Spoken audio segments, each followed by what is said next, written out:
líbranos del mal. Entonces Pedro dijo a Jesús: Señor, bueno es para nosotros que estemos aquí. Si quieres, hagamos aquí 3 enramadas, una para ti, otra para Moisés y otra para Elías. Mientras él aún hablaba, una nube de luz los cubrió, y he aquí una voz desde la nube que decía: Este es mi Hijo amado, en quien tengo complacencia. A él oíd. Mateo 17, 4 y 5.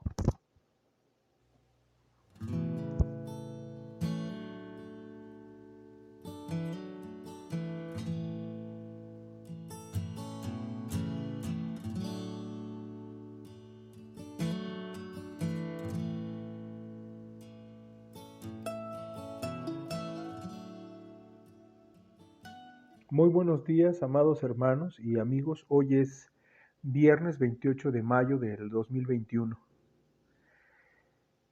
y estamos acercándonos ya a la mitad de a la primera mitad, ¿verdad? Y ya iniciando ya próximo a la segunda mitad del año 2021. Dios ha sido bueno.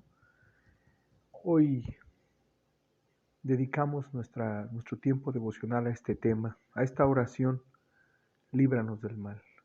Y propiamente pues vamos a hacerlo, vamos a meditar en nuestro tema orando, ¿verdad? Iniciando con la oración y buscando de Dios la ayuda. Así que oremos. Padre nuestro, gracias te damos, Señor. Nos permites en esta mañana, primero que nada, Señor, reconocerte y alabarte y bendecirte. Señor, sé bendito y glorificado porque tú eres digno. Señor, te buscamos y con ruego te pedimos, Señor, que bendigas este día y las actividades que tenemos que realizar. Pero principalmente, Señor, pedimos que bendigas tu palabra en nuestros corazones. Te lo rogamos, Señor, en el nombre de Jesús. Amén. Pues bien, nuestro tema es líbranos del mal y es una fracción, ¿verdad? Como sabemos bien, de aquella oración modelo con la que el Señor Jesucristo nos enseñó a orar. Esta oración modelo, conocida coloquialmente o comúnmente como el Padre Nuestro, tiene esta petición: líbranos del mal. Escogimos este tema para hablar acerca de estos versículos y para mostrar en este pasaje, Mateo 17, 4 y 5, cuán fácil es que nosotros seamos dados por naturaleza al error, al mal. Fíjense que posterior a la revelación de que Jesucristo era el Mesías, o sea, después de que Jesucristo había revelado esto, y desde esa ocasión Jesucristo daba a conocer a sus discípulos, ¿verdad?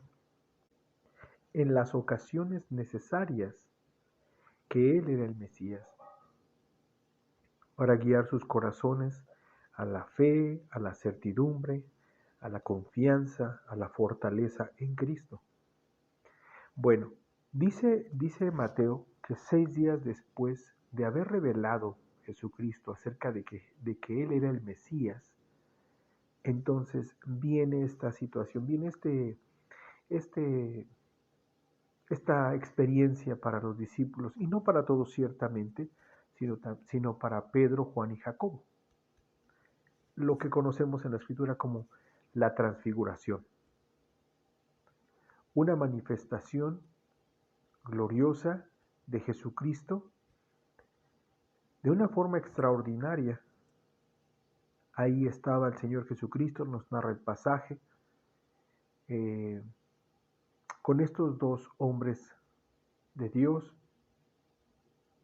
Moisés y Elías, quienes podrían representar seguramente tanto a la ley como a los profetas en un testimonio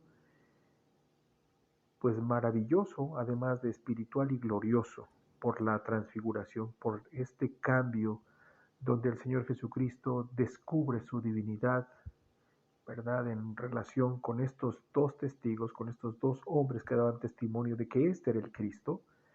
Mateo nos da, perdón, Lucas, el Evangelio de Lucas, en el capítulo 9 de la sección del 28 al 36, se nos dan detalles ahí puntuales. Lucas nos dice de qué se trataba la plática entre estos tres, entre Cristo, Moisés y Elías. Pero ahí está nuestro Señor Jesucristo, ¿verdad? Manifestándose de una forma extraordinaria a estos tres discípulos. Algo que entendemos, ¿verdad? En el trato de Dios para con los creyentes es que Él se manifiesta a nosotros, nos habla a través de su palabra, y hay algunos creyentes que les habla de una forma más profunda que a otros. Esto Dios lo usa comúnmente.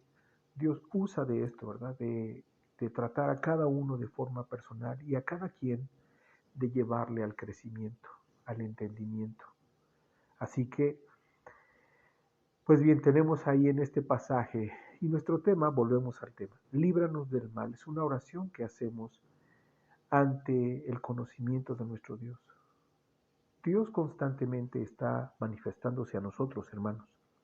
Dios nos habla por su palabra, pero nosotros debemos de reconocer que en nosotros mismos hay elementos propios de nuestra, aún de nuestra condición pecaminosa, elementos que nos llevan o que nos conducen al error.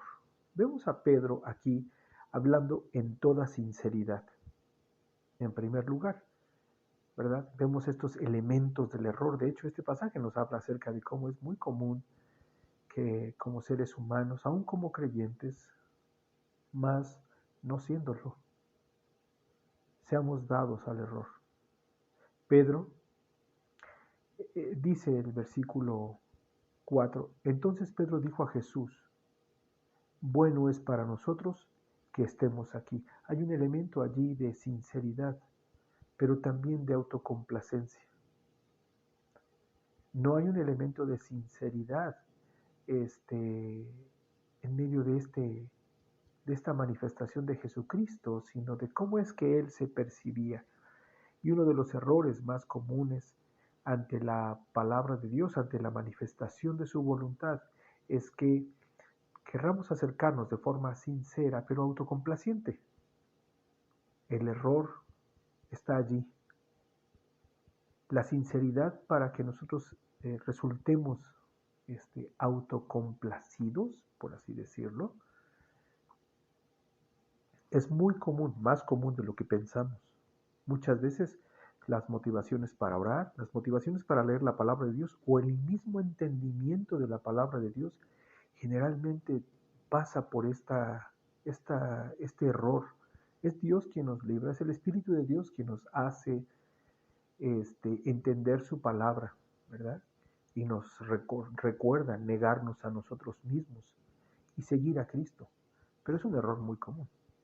Esta sinceridad de nuestra autocomplacencia, esta sinceridad de las cosas que vemos. También vemos en Pedro ingenio, inteligencia, inventiva, practicidad. Son elementos muy comunes del error. ¿Estas cosas son malas? Sinceridad, ingenio, inteligencia, inventiva, practicidad. Por supuesto que no. Por supuesto que no. Debemos entender que estas actitudes y este ejercicio de la mente no necesariamente debe ser malo y se convierten en una virtud cuando la aplicación de la palabra es lo que sustenta la acción de nuestra mente. Es cuando la aplicación de la palabra motiva nuestras almas, nuestro corazón, nuestra mente, nuestro intelecto, aún nuestras emociones y dirige, ¿verdad? Insta a la voluntad. Pero cuando nosotros estamos haciendo de nosotros mismos algo respecto a Dios, este es el problema más grave. Así que debemos suplicar a Dios que nos libre de este mal, que nos libre de este mal, de tener una perspectiva propia, personal, vamos a decirlo así, ¿no? Una relación, una reacción una inteligencia nacida de nosotros mismos, no instruida por la palabra, sino nacida de nosotros mismos. Vemos aquí a Dios, por medio de Jesucristo, cómo nos libra del error.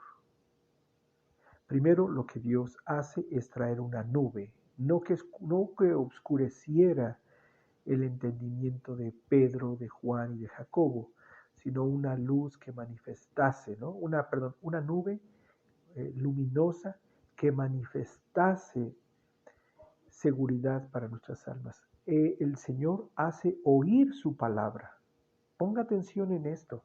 Dice el versículo 5 que mientras aún hablaba, una nube de luz los cubrió. Y he aquí una voz desde la nube que decía, este es mi Hijo amado. Evidentemente sabemos que es el Padre quien está hablando a través de esa luz. El Padre hace oír su palabra al alma de Pedro y esta es la forma en la que somos librados del error. ¿Qué necesitamos nosotros? Sinceridad, sí, pero como una respuesta, como una virtud para responder a la palabra de Dios, no una sinceridad para con nuestra propia imaginación o nuestro propio deseo o nuestros propios planes, algo que nos conduzca a autocomplacernos, no, más bien Dios libra a Pedro y a sus acompañantes, a Juan y a Jacobo, haciéndoles oír su palabra. Vemos que esta palabra dada conduce nuestras almas a Jesucristo. Y esto es algo importante con respecto a nuestra comunión con Dios, con respecto a nuestro actuar, con respecto a nuestro obedecer. Debemos considerar y enfocar nuestras mentes en aquello que nos conduce a Jesucristo. Si usted usa de leer algún libro de la Biblia porque tiene apego a la manera en la que a la manera en la que se escribe, por las muchas cosas maravillosas de ánimo que dice la palabra, asegúrese que le conduzcan a Cristo. Asegúrese que sea la palabra de Dios en primer lugar y asegúrese que le conduzca a Cristo. ¿Por qué Dios pone una nube, cubre a Jesucristo, a Elías y a Moisés? Y al mismo tiempo, esta nube cubre de Jesucristo, de Moisés y de Elías, a Pedro, a Juan y a Jacob. ¿Por qué hace esto? Podríamos pensar en nuestra imaginación, por supuesto, que ahí hay un estorbo a la fe, que hay una reprensión que nubla, una reprensión que oscurece. Claro que no. Al contrario, esta nube clarificaría la fe de los discípulos respecto de Jesucristo. Si Dios no nos permite ver más allá de lo que en un sentido podríamos haber identificado en nuestra experiencia cristiana, entienda esto, Dios no tiene un propósito de atrasar su conocimiento, su entendimiento o su crecimiento. Dios tiene el propósito de clarificar nuestra fe. Pedro, Juan y Jacobo fueron dejados con esta instrucción: este es mi Hijo amado, a él oíd. Entonces, es necesario orar: Señor, líbranos del mal. A esta oración sabemos que recibimos una preciosa respuesta de Dios. Por medio de Jesucristo, Él nos libra del error, nos libra del mal, nos hace oír su palabra, nos conduce a Cristo y clarifica nuestra fe. Oremos con esperanza, con fe, depositando nuestra confianza en Cristo. Que Dios bendiga su palabra. Padre bendito, te rogamos bendigas. Nuevamente te pedimos, bendigas tu palabra en nuestros corazones. Acompaña, Señor, en nuestro diario vivir, acompaña en este día y las actividades que tenemos. Con tu palabra, haznos oír, Señor, tu consejo. Guíanos a Cristo, clarifica nuestra fe. Te lo pedimos en el nombre de Jesús. Amén.